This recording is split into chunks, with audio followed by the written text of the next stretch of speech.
Bonjour, ici iPod Touch as a Pro et aujourd'hui je vais vous montrer comment modifier les textes de l'application Voice Control de votre iPhone 3G, 3GS et même l'iPhone 4 Jailbreakist le firmware 4.0, 3.0 ou plus.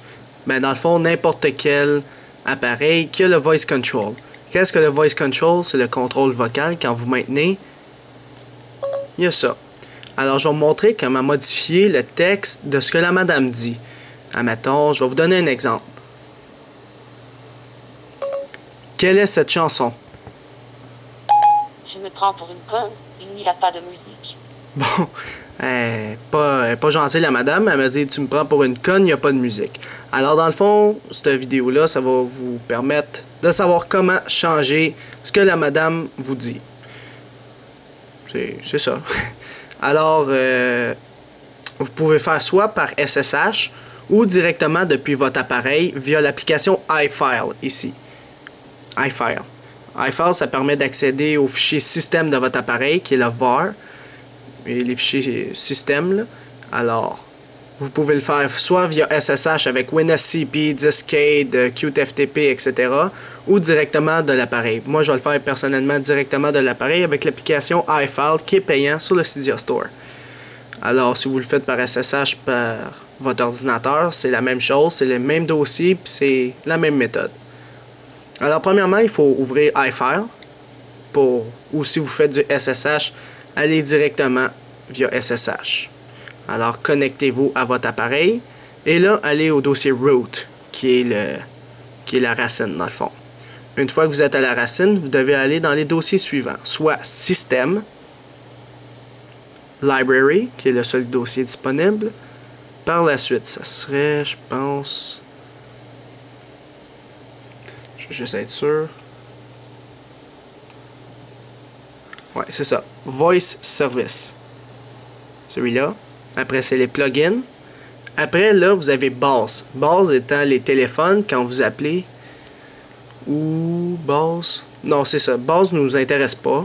iPod puis Voice Dial, c'est ceux qui nous intéressent. iPod, c'est quand vous êtes avec votre musique iPod. Mettons les artistes, c'est quoi le nom de cette chanson, toute la quête. Puis Voice Dial, dans le fond, c'est quand vous appelez, puis, admettons, appelez telle personne, puis là, elle va vous répondre, etc. Alors, mettons, moi, j'ai fait un exemple pour iPod.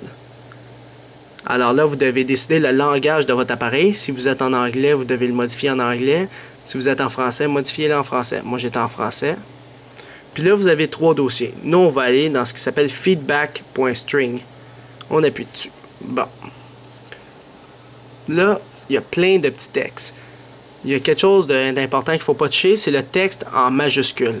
Mettons ici, vous voyez Genius Title Spoken Format. Il ne faut pas toucher à ça. Il faut toucher en ce qui est entre guillemets, dans le fond. Ce qu'on appelle des strings. Des strings étant du texte. Alors, on voit ici, c'est marqué lecture de la liste Genius créée à partir de.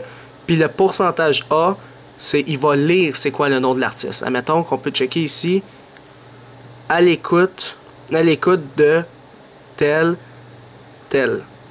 Alors, vous voyez les pourcentages A commercial, qui est les arrobas en français, c'est le texte qu'elle lit de votre iPod.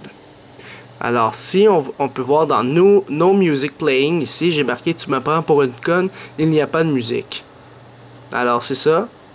Pour savoir lequel fait quoi, dans le fond, vous avez juste à lire le texte en français. Fait que, si vous voyez « Select Album Spoken Format », lecture de l'album, et voilà. À l'écoute, tu vois tout.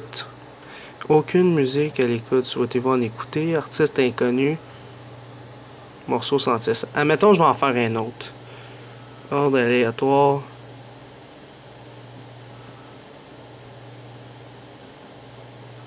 Lecture, la liste Genius.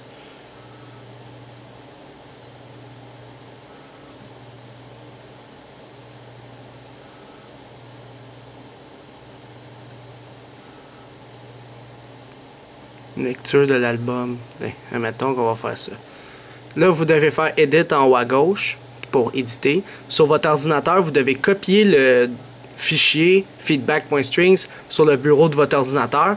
faire droit de la souris, éditer avec Bloc-Notes ou WordPad. Sinon, ouvrez-le avec WordPad ou Bloc-Notes pour l'éditer. Admettons, lecture de l'album. Lecture de l'artiste à quelque part. Lecture de l'album. Lecture de l'album. En tout cas.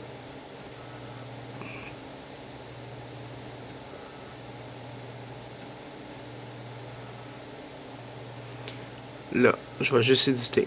Mettons, j'enlève lecture de l'album.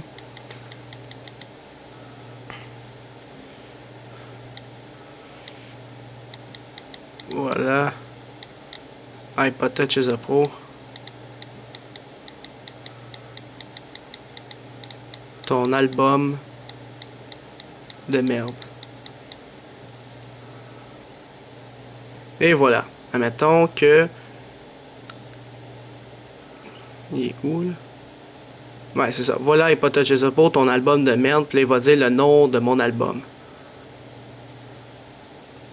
Alors, je fais save en haut à droite, puis done. Et voilà, c'est sauvegardé. Mettons, je m'en vais dans mon iPod, je regarde les albums. More, album.